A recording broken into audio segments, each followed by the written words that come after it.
You are not a bad parent. That is the first thing you need to hear before we go any further. But here is something that might stop you mid-scroll. Researchers in developmental psychology have found that some of the most emotionally damaging moments in a baby's early life are not the dramatic ones. They are not the raised voices or the missed milestones. They are the quiet ones. The ordinary Tuesday afternoon ones. The ones that feel completely unremarkable to you, but register like a tremor inside your baby's developing emotional world. The 3 seconds you spent finishing a text before picking them up. The way you smiled at your phone instead of at their face. The perfectly cheerful, "You're fine, you're fine," you whispered while bouncing them, when what they needed was for someone to simply acknowledge that they were not fine. None of these make you a bad parent. Every single one of them makes you human. But here is what the science is starting to reveal. Your baby is not just experiencing these moments. They are being shaped by them. Their brain, still in its most plastic and sensitive window of development, is quietly filing away what emotions feel like, whether their feelings matter, and whether the world is a place that responds to them. In this video, you are going to learn the 7 things most parents do every single day, without any awareness, that quietly hurt their baby's feelings. Not to make you feel guilty, but because knowing changes everything. Here is the gap that most parenting advice never talks about. We have been taught to watch for the big things. Hunger, fever, physical discomfort. We have been handed checklists for developmental milestones. Is your baby rolling over, babbling, tracking movement with their eyes? And those things matter. But somewhere in all of that, a quieter and arguably more consequential question got left out entirely. Is your baby feeling emotionally seen? Most parents operate from a deeply reasonable assumption that as long as their baby is fed, safe, and loved, the emotional landscape will take care of itself. And that assumption comes from a good place. It comes from effort and devotion and the kind of bone-tired love that only a parent knows. But developmental psychologists have found that it is not quite accurate. Babies do not experience love as an abstract. They cannot feel your intention. They cannot sense how much you care from across the room. What they can do, from the very first weeks of life, is read your face, register your tone, and notice whether their emotional signals are being met with a response. Researchers call this process contingent responsiveness, the moment-by-moment dance between what a baby expresses and how their caregiver replies. And the quality of that dance, repeated hundreds of times a day, is quietly constructing the architecture of your baby's emotional brain. This is where the gap lives. Not in your love. Never in your love. But in the small, invisible moments where your baby sent a signal and the world, understandably, forgivably, humanly, did not quite receive it. What makes this so difficult is that most of these moments feel like nothing. They do not feel like harm. They feel like a normal afternoon. And that is precisely why so many parents move through years of early childhood without ever realizing that some of their most habitual, well-meaning behaviors are landing differently than they imagined. The 7 things you are about to learn are not rare. Every parent in this video's audience has done most of them today. Let's go through them one by one. Thing 1, the distracted glance. Your baby holds up a toy, looks directly at you, and waits. That moment, researchers call it a bid for connection, is one of the most emotionally loaded gestures in your baby's day. When you glance over briefly and look back at your screen, your baby does not register it as, "My parent is busy." They register it as, "My excitement did not matter." Done occasionally, this is simply life. Done as a pattern, it begins to teach your baby to stop making bids. To go quiet. To need less.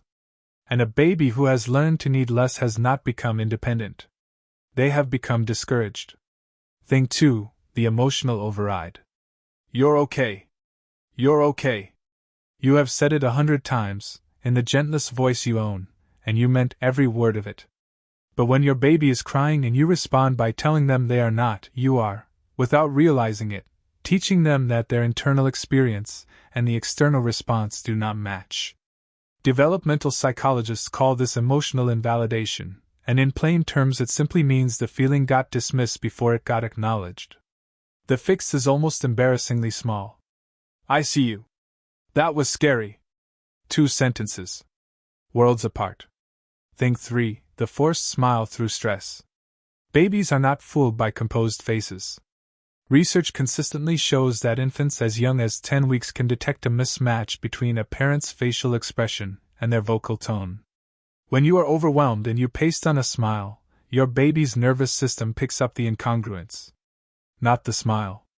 The incongruence.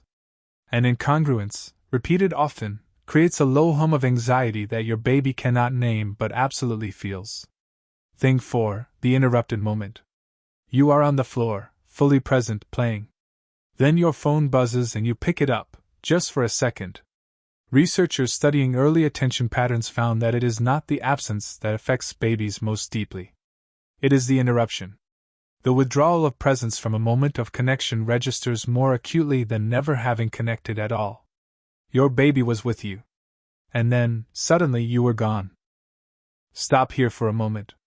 Think about how many times yesterday the connection was already there, already real, and something pulled you out of it.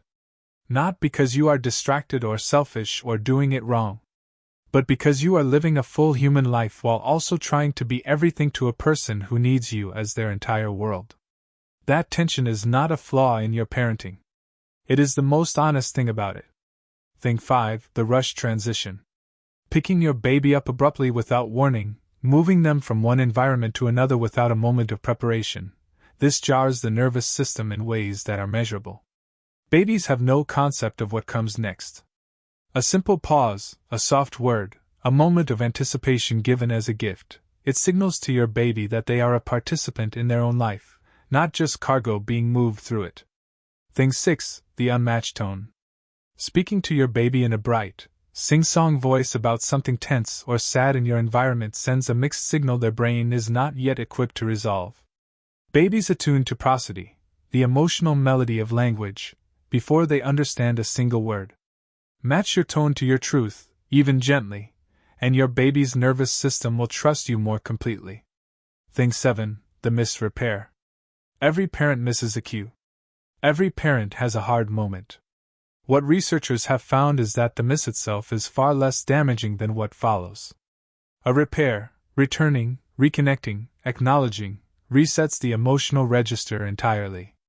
The parents who raise the most securely attached children are not the ones who never get it wrong. They are the ones who always come back. Here is what the science never quite says out loud, but what lives underneath all of it. Your baby chose you. Not in any mystical sense, but in the most biological and profound one.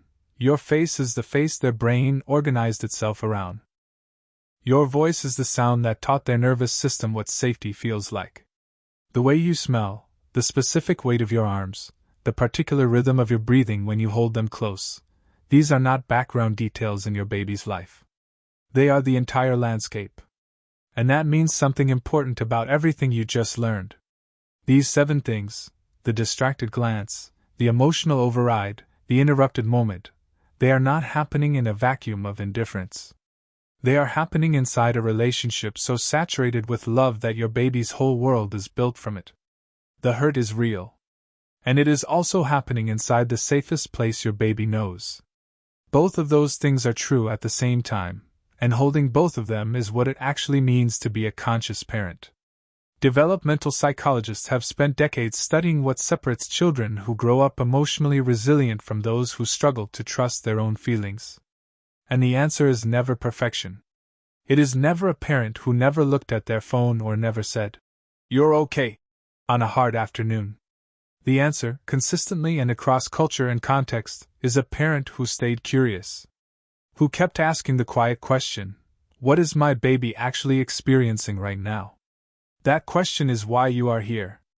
That question is what separates intention from awareness, and awareness is where change actually lives. You will not get every moment right. No parent does, no parent should, no parent ever has. But you are now someone who knows what a bid for connection looks like. You are someone who understands what a repair can do.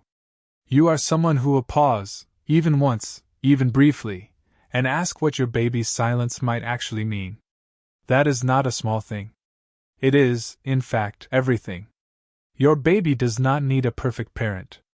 They need you, present, curious, and willing to come back. And you already are. So here is the one thing you can do today. Not a list. Not an overhaul. Just one thing. The next time your baby sends you a bid, holds something up, makes a sound, catches your eye from across the room, stop for 3 seconds and receive it fully.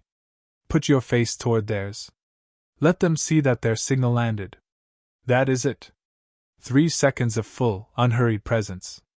Researchers have found that these micro moments of genuine attunement, stacked consistently over time, are among the most powerful predictors of secure attachment.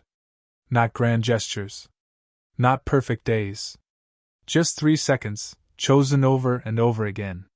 If something in this video shifted something in you, even quietly, even just a little, then you are exactly the kind of parent this channel exists for. We explore baby psychology every week in a way that respects your intelligence, honors your effort, and gives you something real to hold on to. Subscribe so you never miss an episode. And if you know another parent who carries their love seriously and wants to understand their baby more deeply, share this with them today.